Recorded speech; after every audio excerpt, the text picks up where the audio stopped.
Leonard Bernstein was very, very unhappy about his career. And he didn't think of himself as having accomplished what he always dreamt to do. And that is be considered as a serious composer. And I've carried that in my mind as a little comment about it. I met him actually several times, very charming man. And the reason is he in the world of classical music, what you call it, there's serious stuff. So we have Brahms symphonies, Beethoven symphonies, but also in the late 1800s you had Strauss waltzes, you had entertainment music, you had operettas. There's always been this divide between popular, lighthearted, easy listening, and more serious works. And he wrote music that was serious. He wrote a mass, he wrote various things, but they're not really performed very often. What is he well known for in the composition world? West Side Story, a musical. And that irritated him. He wanted to be known for his serious compositions. Now, why do I bring that up? This piece we're playing for you tonight is a serious piece, okay? Now, I'm going to elaborate a little on the movements to give those of you who may not be very familiar with it an idea of how it's been put together and why it has the character that it has. So many aspects of, I'm sorry, I'm going to interrupt myself. I'm taking a little more time. We have a little more time. This work is only about an hour and 20 minutes with the intermission, and I could have put other things on the program, but I thought this would be plenty. And, but then at the same time, it gives me a little more time to go over the piece with those. Some of you may know it very well, but for those of you for whom, there may be somebody here for whom it's a first time experience, okay? And I'm talking to you people. Well, everybody in general. But in any case, the symphony really started with Haydn. He's called the father of the symphony. And he wrote 104 of them. And he wrote them throughout his whole career. He spent, I don't know how many years, 35, 40 years, in the service of Prince Esterhazy, who was like second or third under the emperor in Austria. And he lived on the estate, and he had it was a very high level environment, and they had a musical ensemble, and he wrote music for it. He wrote a lot of music for it. They was expected to have new pieces during the week, all the time, throughout his whole life. So he wrote a lot. He even, I think, either the prince or one of his children played an instrument called the sackbut. And Haydn actually wrote about 150 pieces for the sackbut. They're not performed very often today, but if you get the complete works of Haydn, a whole volume of his sackbut pieces are there. In any case, he started out writing for his ensemble pretty modestly. And over the years, this thing called the symphony grew and grew and grew with him. So it started with, he modeled it on an opera overture, the first movement. Now think of the Messiah. The Messiah starts very solemnly. Grave, it's marked in the score. G-R-A-V-E, grave. And you hear that, beat, bob, we all know the Messiah. And then comes a fast fugue. Well, most of Haydn's symphonies start with a slow introduction, and then comes a fast-moving movement. The second movement he developed was slow and reflective. The third movement was a dance, minuet and trio. Then the fourth movement was always something that went lickety-split to the end, a rondo. And like I say, he started out, his first symphonies probably lasted 12, 15 minutes. And he just, over the years, his ideas grew and grew. Then along comes Beethoven. Beethoven is a young man, arrived in Vienna, and he wanted to study with Mozart. But while he had journeyed there, to get there, Mozart passed away. And he asked around, and they said, well, if you can't, Mozart's not here anymore, you should go study with Haydn. So he studied with Haydn about 6 months. He was a young man, 20, 21 years old. He was known as a piano virtuoso in his time, an improviser. And Beethoven, his first symphony, could almost be a heightened symphony. Slow introduction, it's still Beethoven-esque, but all those elements, only they're expanded upon, okay? And Beethoven went through 9 symphonies, and each one was a huge development, and you arrive at the 9th, and it's monumental, okay? Nearly an hour long, the chorus, you know, the whole 9 yards, for those of you who've come to, have attended a concert. Now you go through the whole 19th century, and everybody's writing symphonies. Schumann, Mendelssohn, Brahms, etc. And at the end, around 1900 was when, actually 1901, 1902 says the history book, was when Mahler wrote this symphony. So it's about 100 years after Beethoven. And each one of these elements, he expanded, you know, he pushed the envelope to the max. I don't think people have gone beyond what Gustav Mahler did. So the opening is, there's a slow part, the first movement, and then there's a very stormy, you know, the next movement, and they're bound together. But that first movement is a funeral march. A funeral march. So his opening topic is death. Now that makes this piece serious. This is not a comedy, okay? And it goes on from there. Now, before I get into, well, let me continue with the nuts and the bolts. Then after that movement, after those two, the first, comes the scherzo. Now it was a little minuet and trio with Haydn, and with even Beethoven or Brahms.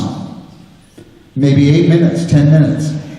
Scherzo, S-C-H-E-R-Z-O in Italian, is the generic word for a joke.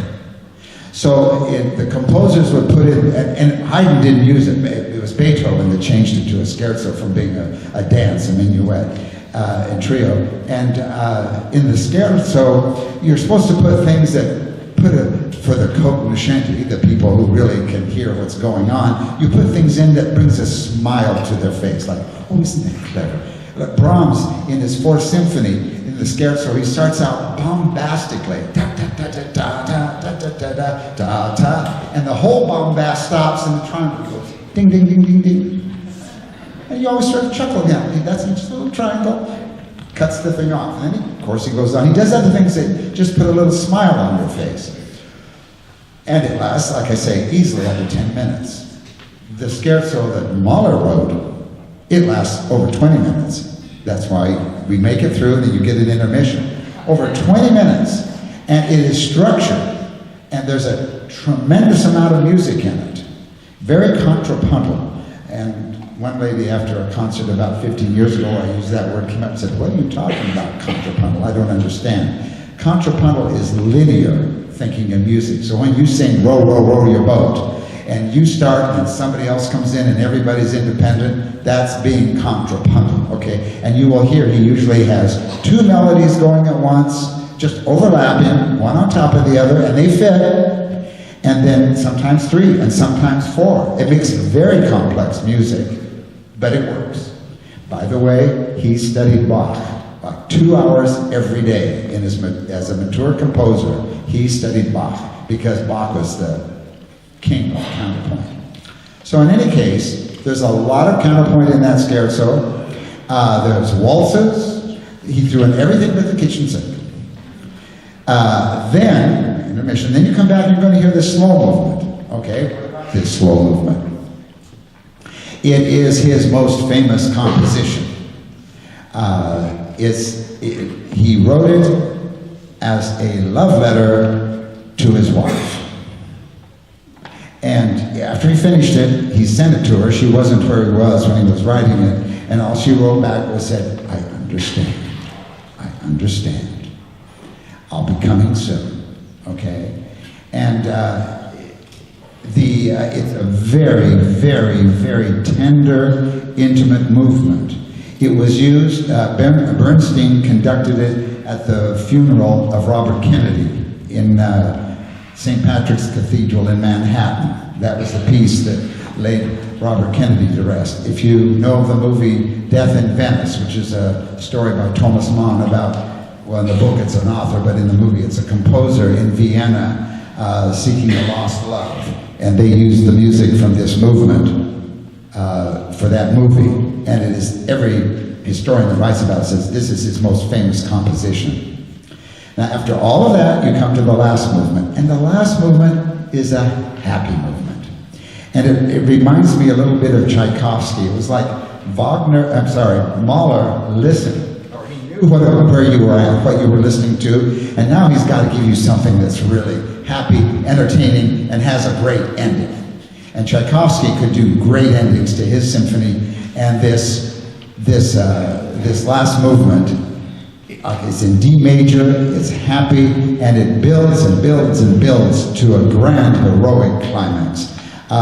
It comes in waves, so you will hear it start with introducing material and whatnot, and then he ascends, he goes up and up and up and up and up, and comes down.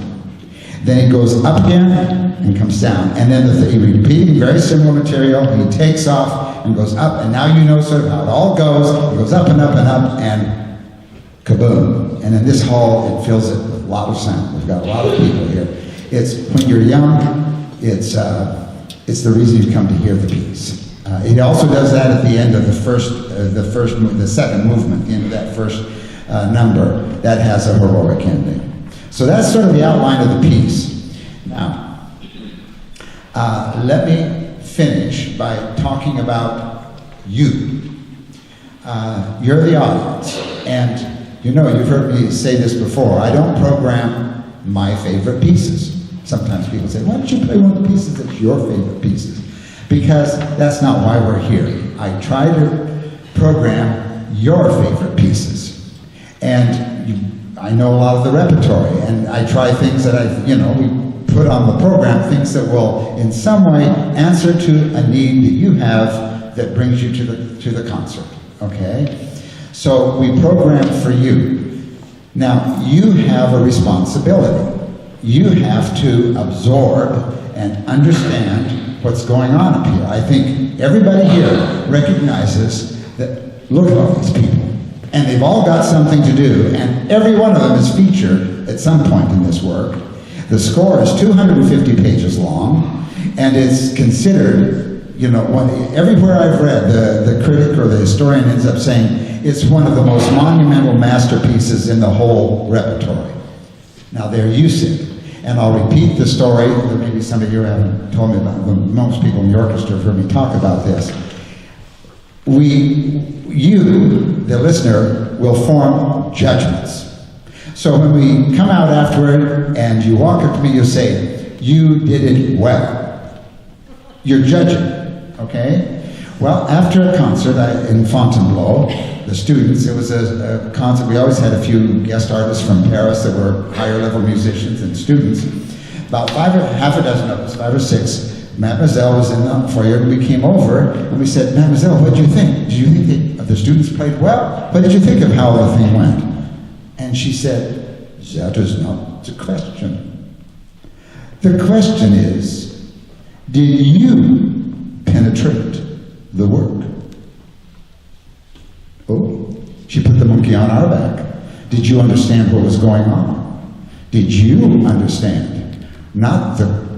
She always then, when you really got serious and asked her what she thought, if she would say something, she'd usually say, one received an impression of the work. So you're going to get an impression of the model.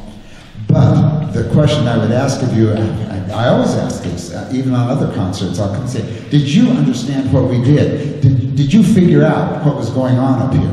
That is your task. We've been working on this we distributed music to the players about 4 months ago. We've been working on this. We had extra rehearsals. So we're doing our part. Now you've got to do your part. And the only thing I can advise you to do is to surrender. This guy, at one time, one of the students asked Mademoiselle what was her opinion of a woman who was a long-term student who was also a composer. And she said, she talks and talks and talks, but she never says anything. Well, Mahler talks and talks and talks, and everything he wrote down is saying something. He is saying something, and the monkey is on your back to receive it and understand it. And if it's your first time, it takes multiple exposures. You'd have to listen to this 10, 15 times before you really could sort of say, oh, I know where I'm at, or I hear the tune, I recognize it. There's so much in here. So you'll pick up on it. You'll have a jolly good time at the end. You'll know when we get to the end, okay? And finally, you say. And along the way, you'll have that beautiful, slow movement, and you're going to have this complex scherzo and this opening funeral march with what comes after it. There's a lot here. And it's a journey for us, and it'll be a journey for you. So there you have it. I hope you enjoy it.